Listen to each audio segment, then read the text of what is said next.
Bonjour à tous, nous sommes ravis de vous accueillir pour ce webinaire qui est dédié à la nouvelle directive Crédit Conso, dite DCC2. Nous sommes donc le 20 novembre 2025, c'est-à-dire un an jour pour jour après l'entrée en vigueur de cette directive. Aussi nous a-t-il paru pertinent de vous proposer d'avoir un état de situation avec nos trois experts que je vais m'empresser de vous présenter, qui vont donc dérouler ce webinaire à mes côtés. Donc nous avons Nicolas Spitz, qui est avocat au sein du cabinet Spitz Poul Cannan, qui est spécialisé dans le droit des services financiers. Son cabinet a l'occasion de conseiller de nombreux établissements bancaires et fintech dans les services de paiement et de crédit. Paul Perret est l'un des cofondateurs d'Algon, fintech française spécialisée dans la décision de crédit et le scoring fondé sur les données issues de l'open banking. Aujourd'hui, Algon collabore avec la majorité des acteurs bancaires français et étend ses activités à plusieurs pays européens, notamment l'Espagne et le Royaume-Uni.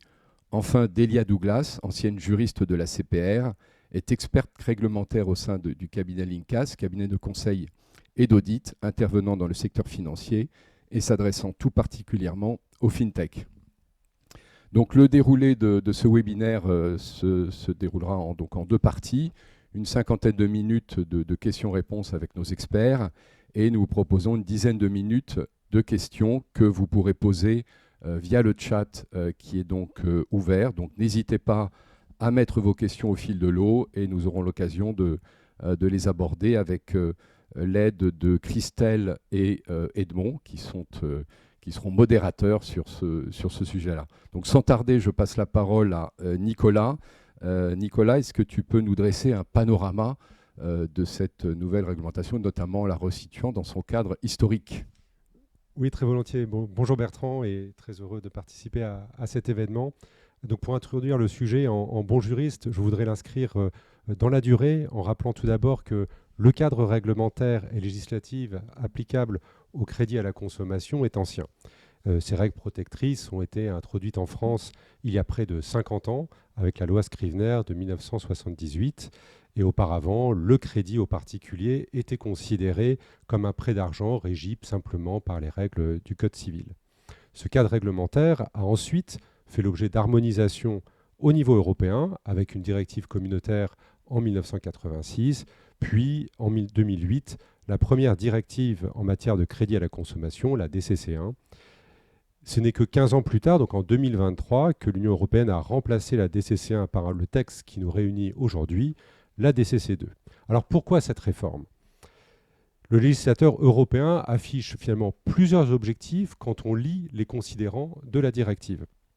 Premier objectif, le renforcement de la protection des consommateurs par la mise en place d'un cadre juridique plus transparent et efficace. Donc l'Union européenne souhaite clairement un renforcement de la confiance des consommateurs et une garantie plus élevée qui leur soit accordée. Deuxième objectif, le législateur souhaite harmoniser le droit du crédit à la consommation. En effet, la DCC1 laissait aux États membres une marge de manœuvre importante qui a eu pour conséquence une fragmentation des législations nationales qui allait parfois au-delà des dispositions de la directive. De plus, certaines dispositions de la DCC1 étaient écrites de façon assez imprécise, qui laissait une vraie marge d'interprétation aux États membres lors de la transposition. Et les conséquences de ces divergences, c'était une distorsion de concurrence entre les prêteurs des différents États membres, un niveau inadéquat et incohérent de protection du consommateur et, in fine, une entrave au marché unique européen. Troisième objectif affiché par la directive, la prise en compte du développement de nouveaux produits qui sont favorisés par les nouvelles technologies. On a tous en tête les exemples du Buy Now Pay Later, paiement fractionné, ou encore des mini-crédits. Il est clairement souligné dans la directive que ces évolutions n'étaient pas envisagées lors de l'adoption de la DCC1, qui ont contribué à la rendre obsolète. Voilà, après avoir regardé finalement rapidement le processus d'adoption de la DCC2, qui est donc derrière nous, on peut dire un bref mot de l'avenir. C'est un point important à mon sens pour les acteurs de bien connaître le calendrier de transposition pour pouvoir anticiper les changements et préparer la mise en conformité. Alors, l'ordonnance de transposition a été adoptée le 3 septembre 2025 et prévoit qu'elle entrera en vigueur, comme vous l'avez rappelé, dans un an jour pour jour aujourd'hui, c'est-à-dire le 20 novembre 2026. Cela signifie que les contrats de crédit à la consommation qui seront conclus à partir de cette date devront être soumis aux règles issues de l'ordonnance. Et concernant les prochaines étapes avant cette entrée en vigueur de l'ordonnance, il faut rappeler que c'est une ordonnance, donc elle a été prise sur le fondement d'une loi d'habilitation qui doit donc encore être ratifiée par le Parlement, et ça devrait être le cas en principe d'ici la fin de l'année, peut-être avec quelques ajustements d'après nos informations. On attend surtout maintenant des décrets dont les projets sont encore en cours de discussion et qui vont préciser les nouvelles obligations, notamment en matière d'information générale ou de fourniture de conseils indépendants. Bref, en conclusion, le compte à rebours pour se mettre en conformité a bien été déclenché. Merci Nicolas. Paul, donc après cette présentation de Nicolas, alors où est-ce qu'on en est sur la place quel est le ressenti que tu as des différents interlocuteurs que tu rencontres? Merci Bertrand pour ta question. Bonjour à toutes et à tous. Donc effectivement, nous, Algone, on collabore avec un certain nombre d'acteurs du crédit, des établissements de crédit, des fintechs, sur des cas d'usage assez divers, principalement le crédit à la conso et le BNPL. Tous ces acteurs avec qui on travaille sont concernés par la DCC2. Et effectivement, le compte à rebours a commencé, tout le monde est un peu sur les starting blocks. Je dirais que le sujet il a été entre les mains des départements juridiques, principalement en septembre, en octobre. Ils ont travaillé sur les analyses d'écart, les analyses d'impact entre la DCC1 et la DCC2, entre la DCC2 et le texte de transposition. Et aujourd'hui, le sujet il est en train de passer plus côté opérationnel. Il y a des groupes de travail qui se mettent en place autour des différents grands thèmes de la DCC2. Alors les grands thèmes, sans surprise, il y a l'élargissement du périmètre au BNPL, gros sujet parce qu'il y a des impacts sur les parcours notamment. Il y a la solvabilité, on aura le temps et l'occasion, je pense, d'y revenir au cours de notre échange, donc les obligations renforcées en matière d'analyse de solvabilité. Et après, il y a des sujets peut-être un peu plus d'ordre 2 sur la transparence, sur la gestion de la clientèle fragile, sur le commerce, sur la publicité, etc. Donc, de ce qu'on voit, le plus gros thème, les deux plus gros thèmes, c'est BNPL et c'est solvabilité. Et on aura le temps d'en parler. Mais le compte à rebours a commencé. Un an, c'est à la fois beaucoup et peu. C'est peu au regard des chantiers ou de certains chantiers qui vont devoir démarrer rapidement. Merci Paul. On comprend par tes propos qu'il reste encore du travail devant. Alors justement, Delia, quel serait un peu le schéma standard, idéal, cible, compte tenu de la transversalité de ce sujet qui touche beaucoup de départements ou directions des entreprises? Quel serait le conseil ou la recommandation que tu donnerais à cet égard? Bonjour à toutes et à tous, ravi d'être là. Alors effectivement, lorsqu'une réglementation est nouvelle et qui a un impact direct sur les produits financiers qui sont commercialisés par une entité financière régulée, on a ce qu'on appelle en fait un processus qui s'appelle le NAP, le fameux NAP, qui signifie en fait nouvelles activités, nouveaux produits. Et en fait, ce processus concerne aussi les changements significatifs pour les produits existants. C'est justement ce qui va se passer avec la DCC2, qui a un impact certain sur les modalités de commercialisation, les conditions de distribution des crédits à la consommation. Et qu'est-ce que ça veut dire concrètement ? C'est-à-dire que vous avez une analyse pour les risques en fait encourus par cette nouvelle directive et aussi un avis écrit et systématique du responsable de la conformité des entités régulées. Donc c'est une obligation, on ne peut pas y échapper, c'est quelque chose, c'était vraiment un passage obligé. Et le but en fait de ce processus, c'est notamment de vérifier que le nouveau produit, les nouveaux crédits seront conformes aux dispositions législatives et réglementaires qui seront applicables, comme vous le disiez, dans un an jour pour jour, notamment en matière de lutte contre la fraude, en matière de protection de la clientèle, la clarté de l'information précontractuelle, l'adéquation aussi des produits à la cible de clientèle qui est visée, très important. Donc une adaptation des produits aux clients, aux caractéristiques des clients. Aussi la conformité aux dispositions en matière de lutte contre le blanchiment et le financement du terrorisme, notamment les dispositions de l'arrêté du 6 janvier 2021, très important aussi, et aussi la conformité à tout code de conduite éthique ou procédures internes qui auraient pu être adoptés au sein d'une entité régulée. Donc ça, c'est variable. En fait, dans les faits, dans la pratique de marché, est en fait réunit énormément de directions et de services d'identité régulée parce que ça ne concerne pas que la conformité et les risques, mais également les directions opérationnelles. Typiquement, on a les opérations, les directions commerciales, parfois les directions informatiques quand il faut modifier des outils. Et c'est pour ça que c'est un processus qui est long, qui prend du temps, qui mobilise beaucoup les équipes internes. Mais justement, cette obligation doit être vue comme une opportunité parce que, notamment, on travaille tous ensemble de manière fluide. Toutes les équipes se parlent, on ne travaille pas en silo. Et ça permet aussi d'avoir une vision consolidée, 360, de toutes les conséquences, non seulement réglementaires, mais aussi opérationnelles et techniques, d'une nouvelle réglementation qui entre en application. Merci Délia. Nicolas, je te repasse la parole. Alors, qu'est-ce qu'il y a à l'intérieur de cette directive? Quels sont les principaux attendus, les principales exigences de manière synthétique, parce qu'il y a beaucoup de choses, mais de manière synthétique pour nos auditeurs? Qu'est-ce qu'il faudrait d'ores et déjà avoir en tête? Alors, effectivement, les changements attendus sont nombreux et bien trop nombreux pour pouvoir les citer tous dès à présent. Donc, je vais peut-être essayer d'insister sur les évolutions qui, à mon sens, sont les plus susceptibles d'avoir un impact sur les modèles d'affaires des acteurs et donc doivent être vraiment pris en compte dès à présent. Et donc, c'est finalement ceux qui portent sur l'extension du champ d'application des règles relatives au crédit à la consommation et donc essentiellement par la suppression ou la modification de certaines exemptions qui existaient jusqu'à présent. Donc, sur ce sujet, première grande catégorie, les modifications qui portent sur les seuils à partir desquels les crédits octroyés sont soumis aux règles en matière de crédit à la consommation. Peut-être la suppression la plus marquante qu'on a tous en tête, c'est celle qui porte sur le plancher de 200 €. Alors c'est un seuil qui va quand même pas disparaître totalement puisqu'il va s'appliquer lorsqu'on va rentrer dans le détail des régimes, des règles applicables au crédit. Mais en tant que tel, ces crédits-là, en dessous du seuil de 200 € sont désormais concernés par ces règles en matière de crédit à consommation.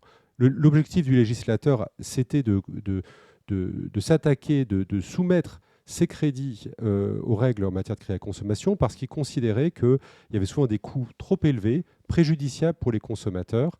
Et donc l'objectif, c'est de garantir ici un niveau plus élevé de protection des consommateurs pour ce type de crédit.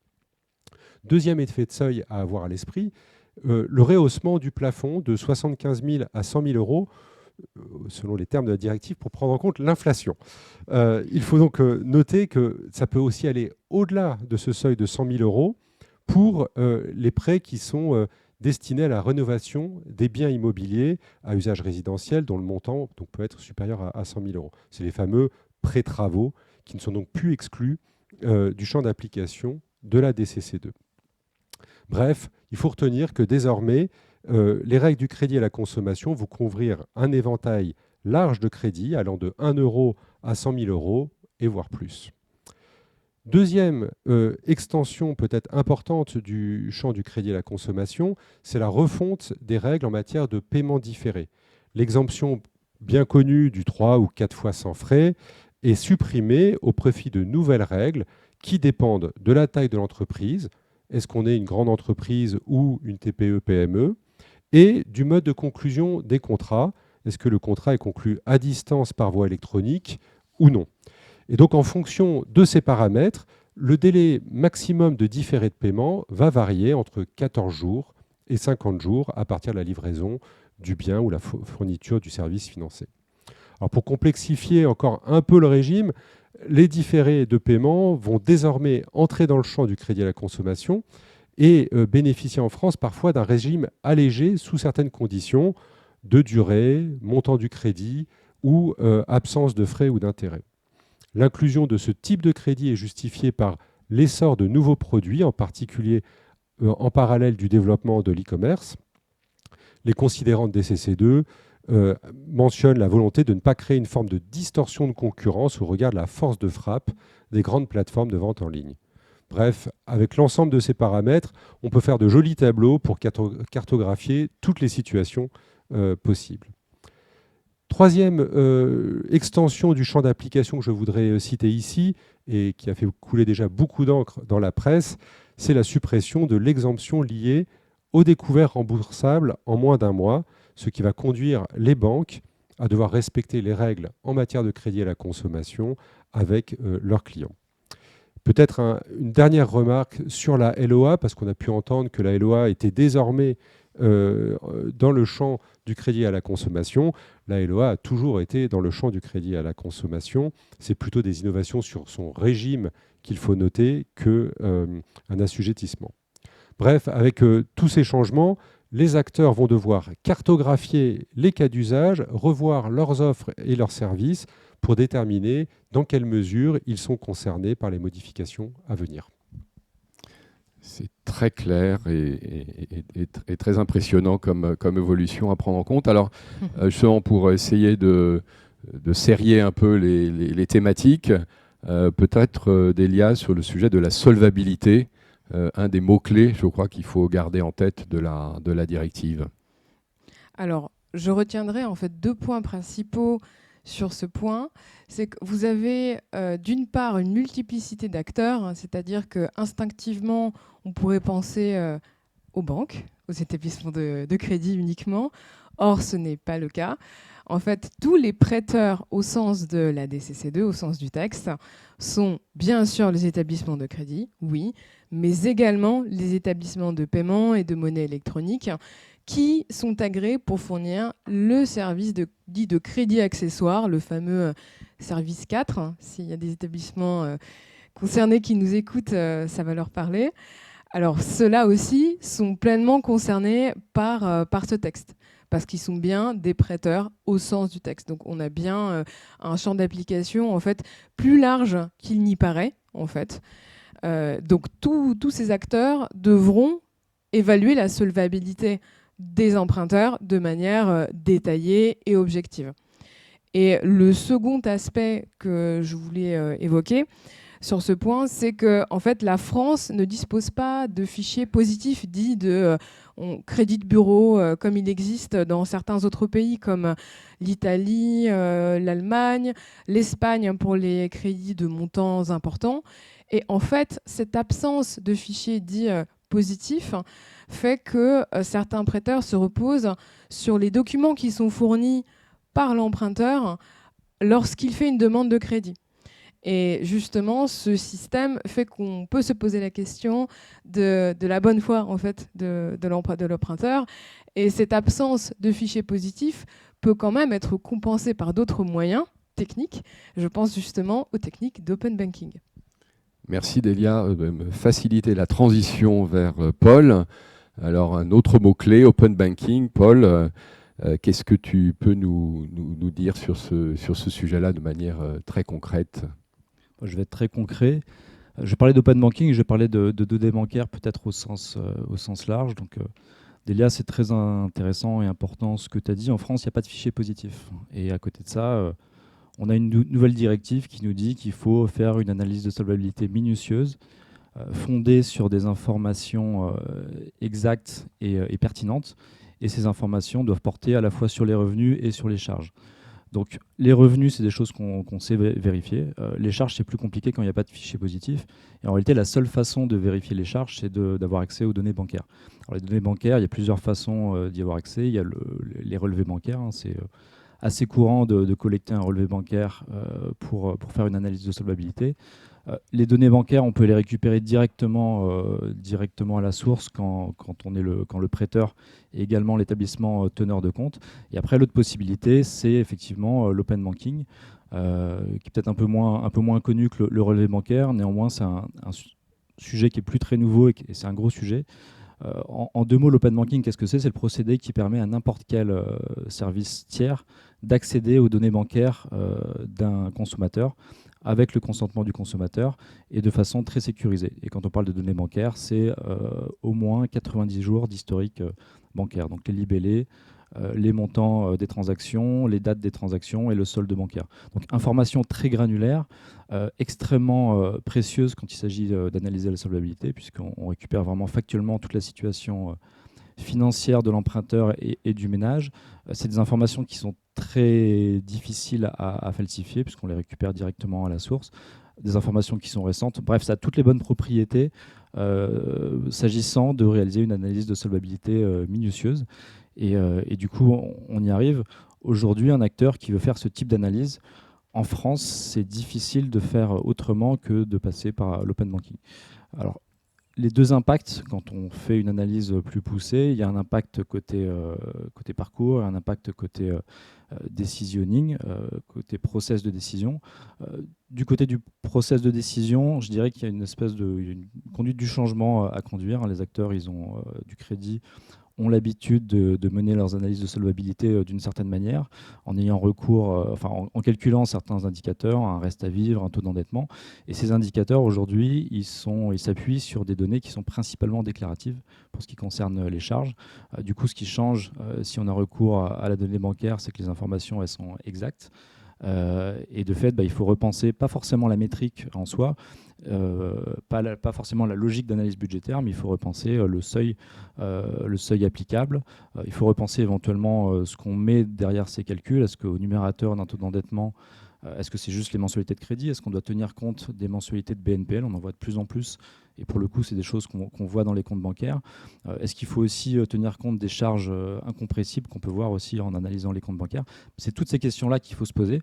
Alors, c'est à la fois complexe, mais c'est intéressant et surtout, c'est un problème de riche, puisque ces données-là, finalement, elles nous permettent de faire des vraies analyses de solvabilité. Donc ça, c'est pour le volet décision. Sur le volet parcours, je vais essayer d'aller un peu plus vite. Alors, les données bancaires, s'il s'agit de collecter les relevés bancaires, effectivement, on ajoute une grande complexité au parcours, à l'expérience utilisateur. On ajoute également de la complexité dans les process. Si la donnée, on la récupère directement à la source, je pense au cas d'usage du découvert bancaire. Un acteur qui veut faire du découvert bancaire, il a accès au compte bancaire de l'emprunteur ou du candidat à l'accès au découvert bancaire.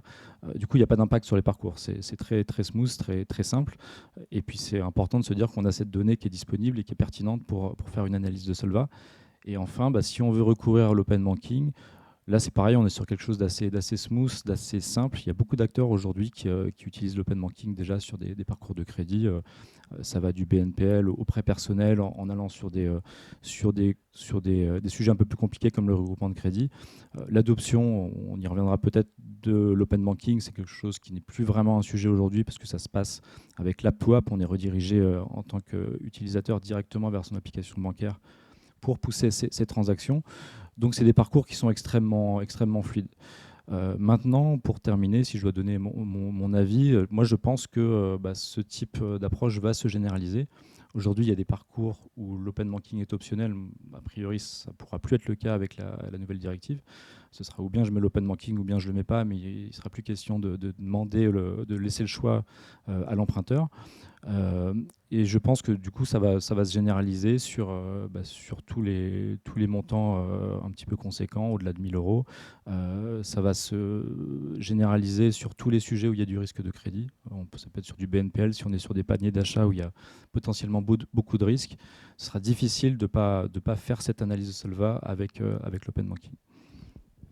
Merci Paul. Alors, qui dit analyse de solvabilité amène assez rapidement à la question des justificatifs. Donc, je te laisse volontiers poursuivre sur cette dimension-là et notamment la façon dont la directive aujourd'hui appréhende les justificatifs, les documents, la définition qui évolue en particulier.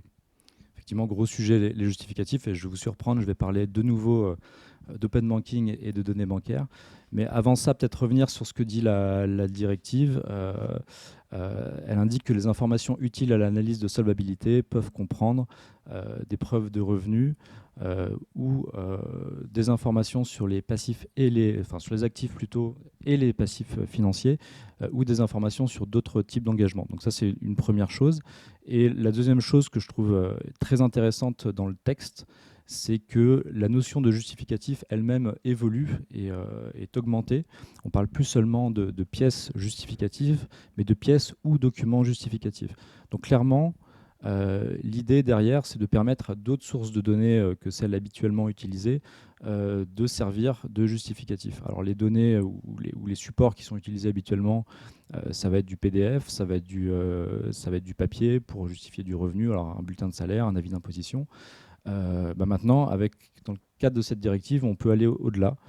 Et typiquement, on peut imaginer utiliser les données bancaires beaucoup plus naturellement pour justifier un revenu ou pour justifier des charges, parce que l'intérêt des données bancaires, c'est qu'on a à la fois les revenus et les charges, et puis on voit bien le lien entre les revenus qui servent à servir les charges du ménage.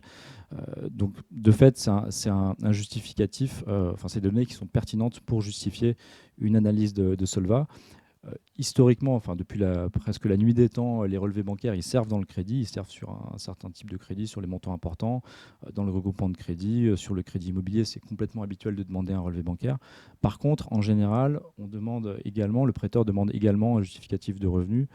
Pourquoi ? Parce que le relevé bancaire est considéré comme insuffisant parce que peu fiable, c'est assez facile de falsifier un relevé bancaire, et parce que c'est difficile à exploiter derrière quand il s'agit de l'analyser et d'en tenir compte vraiment pour l'analyse de solvabilité.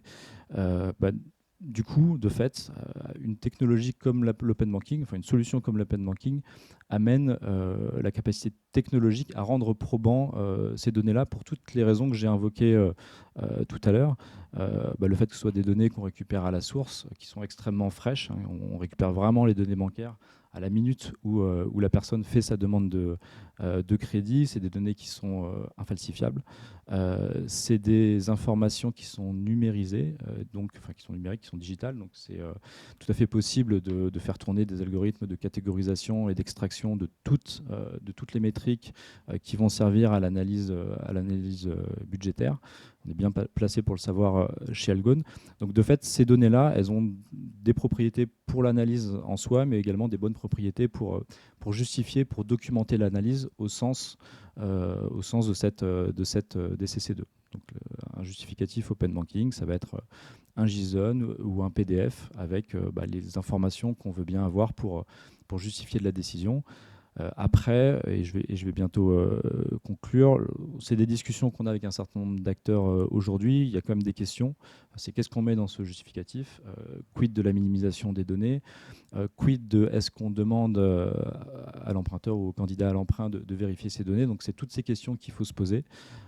Mais néanmoins, il n'y a pas trop de doute à avoir sur le fait que la bonne source d'information, c'est l'open banking. Et d'ailleurs, il y a déjà un certain nombre d'acteurs qui pratiquent l'open banking comme justificatif de revenus. Et ils auraient tort de s'en priver parce qu'il y a très peu d'impact sur le parcours utilisateur à collecter ces données. C'est génial pour l'analyse de solvabilité et c'est également génial pour le processus, pour le process de la banque s'agissant de vérifier et d'utiliser le justificatif en vérification de l'analyse de Solva. Voilà ce que je pouvais dire. Parfait, je propose merci Paul, de continuer. Donc on a évoqué solvabilité, en tout cas le terme solvabilité de la directive, justificatif, peut-être un autre mot important qui émaille la DCC2, c'est celui de la transparence. Délia, est-ce que tu veux développer ce point ? Tout à fait. La DCC2 est extrêmement importante, a des impacts conséquents sur la question de la transparence. Donc on est encore une fois dans l'objectif de protéger au mieux les emprunteurs. Et en fait, vous avez premièrement une liste d'informations qui est normalisée. On parle quand même d'une liste assez conséquente parce que vous avez 14 informations essentielles qu'il faut intégrer en plus dans un formulaire qui est annexé, donc qui est normalisé, parce que le but, c'est justement d'harmoniser en fait les conditions de communication de l'information précontractuelle et que les informations soient présentées de la même manière. On parle de taille de caractère, ce genre de choses. On en est à ce niveau de détail justement parce que sinon on peut avoir des pratiques de marché qui sont trop différentes et qui ne permettent pas d'assurer la protection des emprunteurs. Donc cette liste est obligatoire et elle est conséquente. Et j'aimerais justement évoquer un cas particulier qui concerne la transparence. C'est justement le cas où les informations précontractuelles sont communiquées moins d'une journée avant la conclusion du contrat du crédit à la consommation. Là, on pense tout de suite à des processus en ligne, d'offres de crédit à la consommation en ligne. Et en fait, dans cette situation, désormais, avec le texte, les prêteurs devront communiquer non seulement le droit de rétractation à l'emprunteur, mais aussi la marche à suivre, c'est-à-dire la procédure à suivre pour se rétracter. Et en fait, cette évolution va impacter les process d'entrée en relation. Donc, les prêteurs devront, à mon avis, modifier leur processus d'entrée en relation, sachant que cette information peut être donnée, par exemple, en fin de parcours client, mais aussi plus tard. Vous avez un maximum en fait, légal qui est posé par la directive, qui est de 7 jours après la conclusion du contrat. Donc, pour moi, le point crucial pour le marché sera d'avoir un parcours aussi simple et fluide que possible pour avoir le moins de ruptures pendant les parcours d'entrée en relation, mais tout en assurant une information complète et adaptée de l'emprunteur, surtout dans ces cas-là. Donc, les process en ligne. Et il y a aussi un autre aspect que j'évoquerai sur la transparence, c'est celui des critères d'octroi ou de refus du crédit, c'est-à-dire la décision en tant que telle. Le consommateur, l'emprunteur, doit pouvoir comprendre réellement les raisons d'un octroi ou au contraire d'un refus de crédit. Donc la notion d'explicabilité est extrêmement importante. Et là, aujourd'hui, sujet à la mode, l'IA, lorsque le prêteur va utiliser des algorithmes ou des modèles automatisés de décision, le texte porte une attention particulière sur la notion d'explicabilité, c'est-à-dire que l'emprunteur a le droit de vous demander pourquoi une décision d'octroi ou de refus a été prise en utilisant ce modèle automatisé. Finalement, on peut dire que cette disposition rejoint tout à fait les dispositions du RGPD en matière de décision automatisée. Vous avez le même droit à l'explicabilité. Merci Lélia. Donc, alors effectivement, on sent une petite pause là et en écoutant les différents commentaires. Donc, il y a quand même beaucoup d'exigences qui vont s'additionner à l'existant, des enjeux de parcours, à la fois de fluidité, mais de moments aussi pour pouvoir pour prendre des décisions éclairées. Donc tout ça nous conduit à se poser de nouveau la question de la technologie en fait et de la capacité à mettre en place des process qui feront appel au maximum à la technologie, à l'automatisation, tout en laissant la possibilité, le temps de respiration dans la prise de décision. Alors Paul, j'ai envie de revenir sur le sujet de l'open banking, ses enjeux opérationnels et technologiques, au regard justement de ces enjeux de transparence et d'explicabilité. Alors oui, la transparence, l'explicabilité, c'est un gros sujet. Je reprends la balle au vol. Délia a justement évoqué le RGPD, l'article 22, qui déjà prévoyait des choses ou prévoit des choses très, très similaires.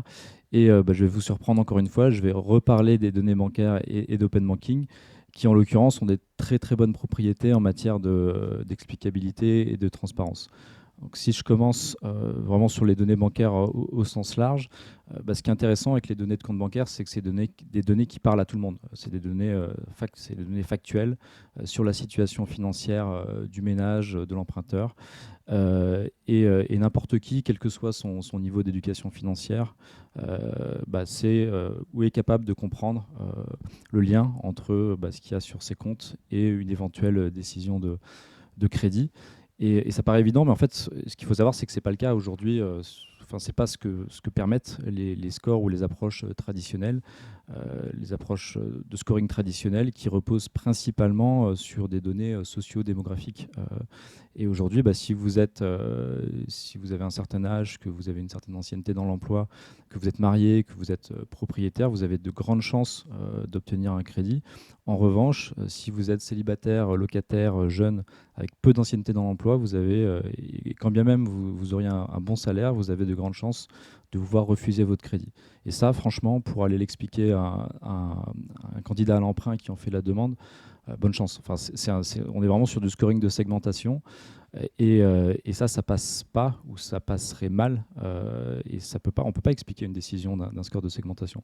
Donc un scoring classique aujourd'hui en France, c'est un score, on vous score, on juge votre capacité de remboursement par rapport à qui vous êtes.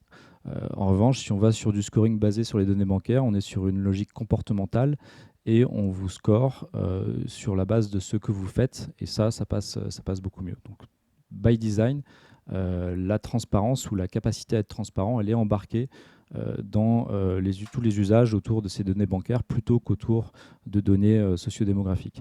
Et le deuxième sujet, et pour le coup là ça nous emmène spécifiquement sur l'open banking, c'est le fait que ce soit des données qui sont récupérées avec le consentement du client. Donc le consentement, il est embedded dans cette DSP2. On a le consentement DSP2. On peut rajouter un consentement RGPD si la base légale le justifie.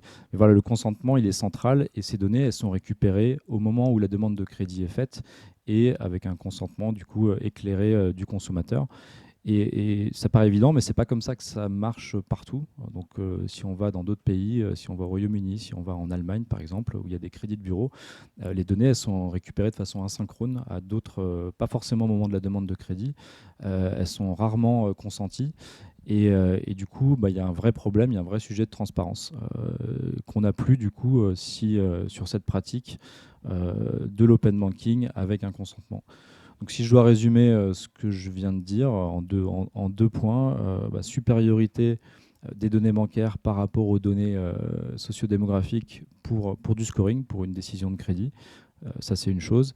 Et la deuxième chose, c'est supériorité de l'usage des données bancaires par rapport aux usages traditionnels qu'on voit chez les crédits de bureau ailleurs en Europe. Et bon, je n'ai pas forcément le temps de développer, mais il y a eu l'affaire Choufa je crois que c'était fin 2023, qui a rappelé effectivement que le scoring constitue une décision individuelle automatisée. J'essaie de retrouver les bons termes, et relève du coup de l'article 22 du RGPD avec toutes les conséquences et toutes les obligations en matière de transparence qu'on n'avait pas justement dans ce cas Choufa en Allemagne.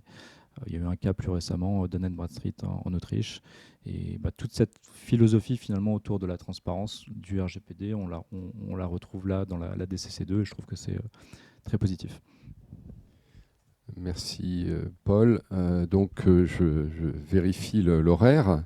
Nous sommes dans le bon timing, donc il y aura du temps pour les questions comme on l'avait annoncé. Alors merci à nos experts qui ont bien maîtrisé le temps. Quand même un sujet et puis après je passerai la parole à Nicolas pour aborder une thématique qui, je pense, va aussi intéresser tout le monde.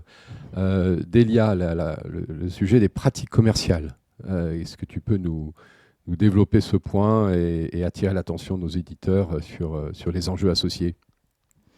La DCC2 a aussi pas mal d'impact, effectivement, sur les pratiques commerciales, sur leur encadrement, notamment, parce que, certes, les pratiques commerciales ont historiquement été encadrées depuis longtemps, certainement, mais la DCC2 quand même va un cran au-dessus parce que notamment vous avez en fait des pratiques commerciales qui doivent être ni déloyales, ni trompeuses, ni ambiguës.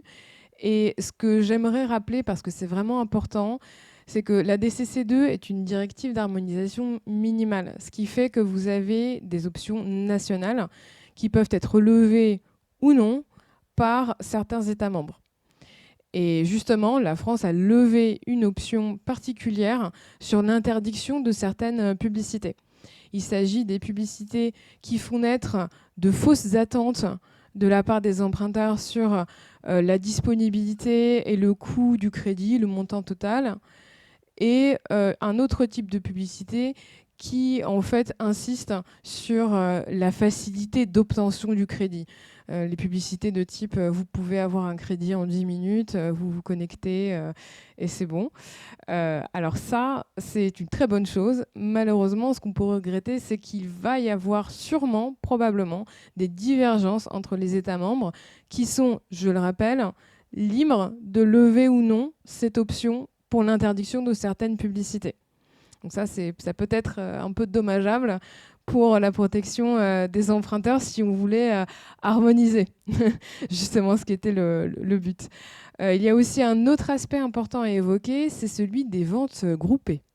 Lorsqu'on vend un crédit avec autre chose, et je pense notamment à l'assurance emprunteur, parce que ça, c'est le cas le plus fréquent, quand vous avez souvent un pack contractuel qui est présenté à l'emprunteur en disant que vous avez votre crédit, vous avez aussi une assurance emprunteur qui est associée. C'est toujours possible, certes. Par contre, la DCC2 va plus loin que la précédente réglementation parce que vous devez avoir une ségrégation très claire des prix et des conditions selon que vous vendez le crédit seul, de manière séparée, ou ensemble avec la fameuse assurance emprunteur. Et donc ça va sûrement avoir un impact sur certains parcours d'entrée en relation, notamment des parcours d'entrée en relation qui sont faits en ligne de plus en plus fréquemment, parce que ça suppose d'avoir une distinction extrêmement claire. Et je sais que ce n'est pas forcément le cas pour tous les acteurs, disons-le comme ça. Donc, ça va avoir un impact très, très concret, très opérationnel, et ce qui va aussi mobiliser les équipes internes des prêteurs pour travailler, en fait, notamment avec le service informatique, pour modifier ce processus d'entrée en relation. Et un dernier point que je voulais évoquer sur les pratiques commerciales, c'est en fait celui qui parle de l'option sur l'assurance emprunteur qui est conditionnée au crédit. C'est-à-dire que la France a levé cette option, ce qui ne sera pas forcément le cas de tous les États membres, encore une fois. Il risque d'y avoir des divergences. La France a levé l'option d'un conditionnement du crédit en fait à l'assurance emprunteur. C'est-à-dire que vous n'avez pas le choix. L'emprunteur doit disposer d'une assurance emprunteur pour obtenir le crédit. Mais justement, pour compenser en fait cette liaison, on va dire, ce conditionnement, le consommateur a 3 jours pour pouvoir comparer différentes offres d'assurance emprunteur pour ne pas se sentir obligé d'adhérer à l'assurance emprunteur de l'établissement prêteur. Et bien sûr, pendant ce délai de 3 jours, la proposition doit rester inchangée. Sinon, on n'assure pas la protection, bien entendu.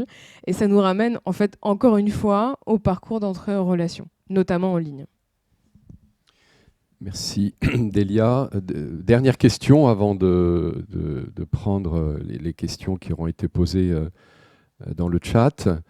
On va changer un peu de prisme de lecture sur la directive. On s'est concentré surtout sur la préparation, qu'est-ce qu'il faut avoir en tête. Alors bien évidemment, en 50 minutes, c'est un peu court pour mesurer toutes les implications, mais enfin un certain nombre de thèmes ont été traités, de mots-clés, je le rappelle, solvabilité justificative, transparence, pratique commerciale.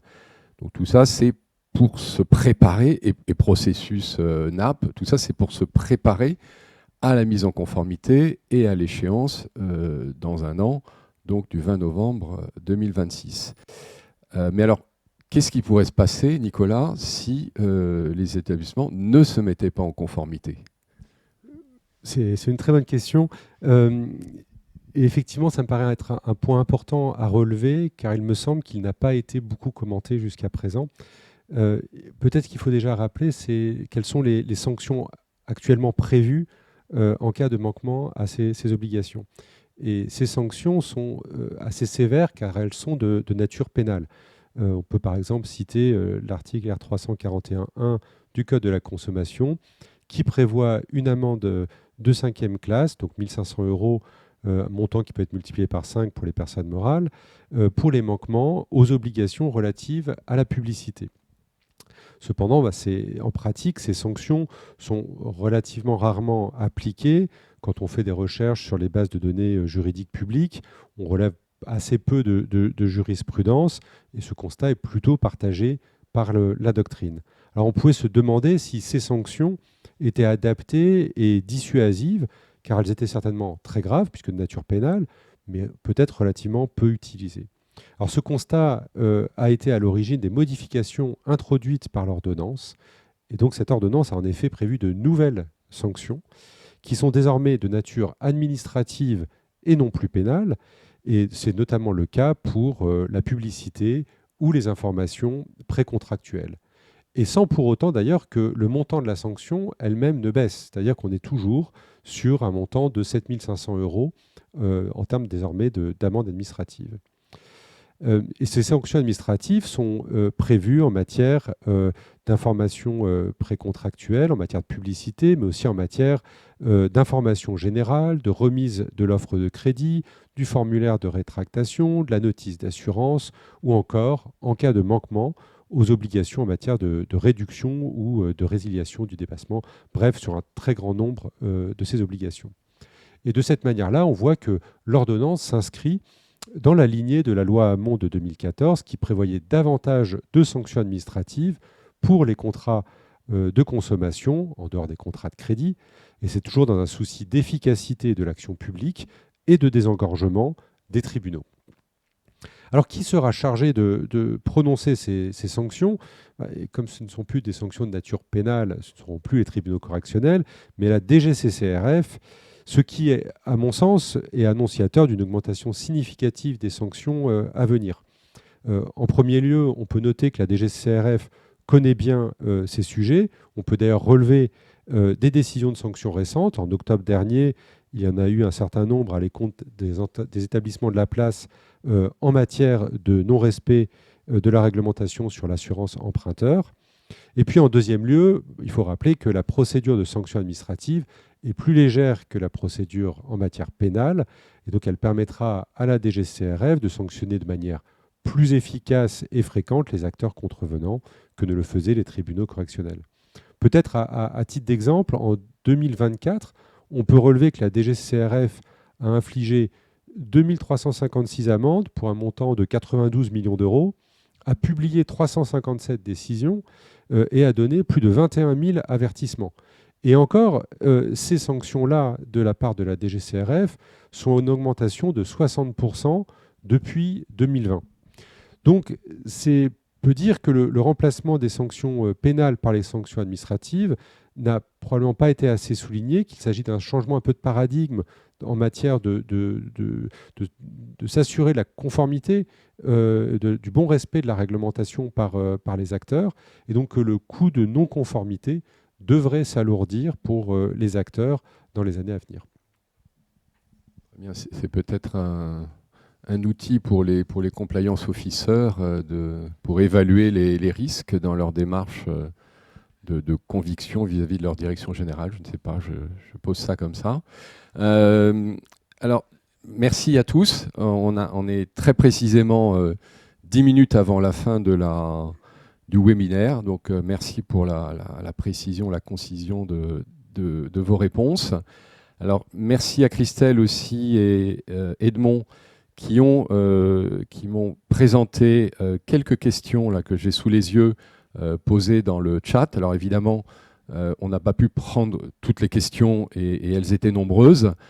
Une première question sur la solvabilité. Donc je pense que elle s'adresse plutôt à Paul. C'est une question sur est-ce que les interrogations Banque de France et l'open banking ne conduisent pas à faire un travail en double dans le cadre de l'analyse de solvabilité? Alors je dirais non, je ne pense pas, parce qu'on n'est pas sur les mêmes horizons de temps. La Banque de France, un fichage, c'est 5 ans. Oui. C'est 5 ans, alors que l'open banking, on a un accès à des données plus récentes. On n'est pas sur le même horizon, donc on est déjà sur un type d'événement qui est un petit peu différent, un type d'information qui est un petit peu différent. Et par ailleurs, le fichage Banque de France, c'est des événements sur les crédits très précis. Avec l'open banking, on a une information qui est un peu plus vaste, on va dire, sur la typologie d'incidents incidents de paiement sur du crédit ou avec l'open banking, on peut voir s'il y a des saisies, s'il y a des établissements de recouvrement présents, s'il y a certains types de frais bancaires ou de frais de découvert. Donc on est sur un champ des possibles un peu plus gros en matière d'événements négatifs qu'on peut distinguer. Donc non, je dirais que c'est pas redondant. Enfin, effectivement, ça peut l'être dans certains cas, mais de manière générale, c'est des informations qui sont un petit peu différentes et captées sur des horizons également différents. Oui, donc complémentarité plus que doublon. Tout à fait. Voilà. Donc je passe à la seconde question. Alors je la prends dans cet ordre-là, mais je pense que ça va de nouveau vers toi, Paul. Comme quoi l'open banking suscite de l'intérêt. Alors la question est double, hein, je la reprends telle quelle. Comment se passe l'agrégation bancaire aujourd'hui et qu'en est-il de l'adoption par les consommateurs ? Bonne question qui revient très souvent parce que l'open banking, c'est un sujet qui est finalement assez ancien. La DSP2, c'est 2018, 2015, ok. Mais il y a eu un peu de retard, il y a eu du retard. Donc, il fut un temps où partager ses comptes bancaires, il fallait saisir ses identifiants en mot de passe, c'était du scrapping. Et ça ne se passait pas forcément très bien en matière de conversion. Mais cette époque, je dirais qu'elle est révolue depuis fin 2023. C'est à peu près le moment où les connecteurs bancaires, où la plupart, l'écrasante majorité des connecteurs bancaires ont été au niveau des attentes de la DSP2. Si bien qu'aujourd'hui, l'open banking, comment ça se passe ?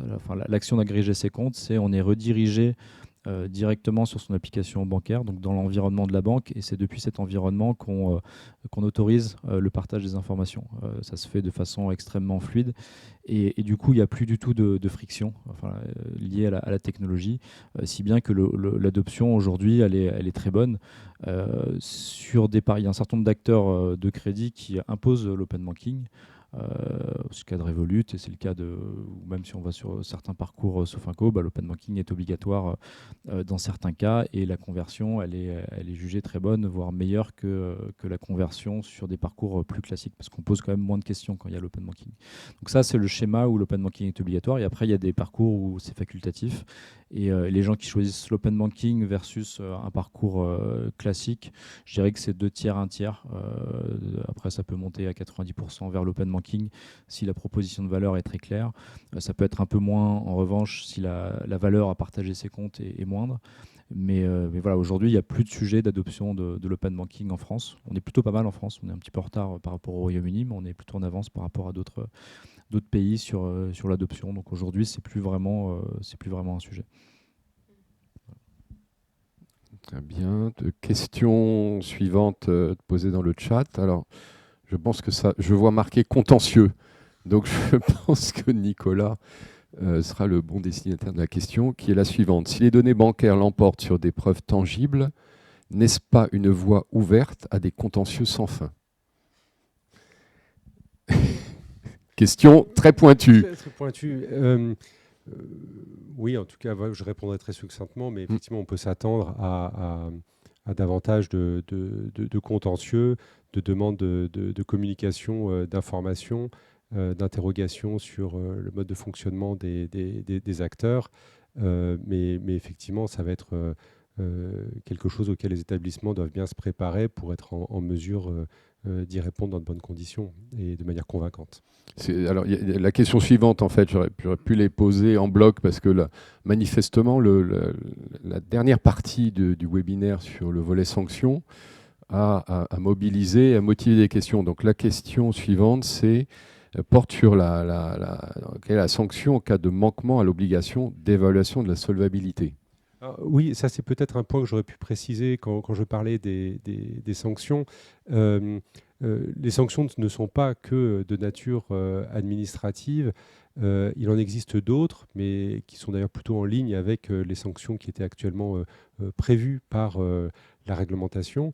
Et effectivement, en cas de manquement par rapport aux obligations d'évaluation de la solvabilité, c'est toujours la déchéance des intérêts, en tout ou en partie, en fonction de ce que le juge décidera, qui peut être prononcée.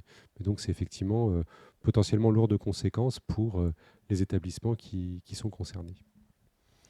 Merci beaucoup. Donc nous arrivons au terme des... Donc il a fallu bien sûr faire une sélection des questions. Alors je comprends qu'il y a eu des petits problèmes de son au début du webinaire. Donc nous prions les auditeurs de bien vouloir nous excuser de ces petits soucis techniques. De toute façon, on proposera une transcription écrite des principaux points qui ont été abordés. Donc nous assurons les backups et continuités de cette intervention.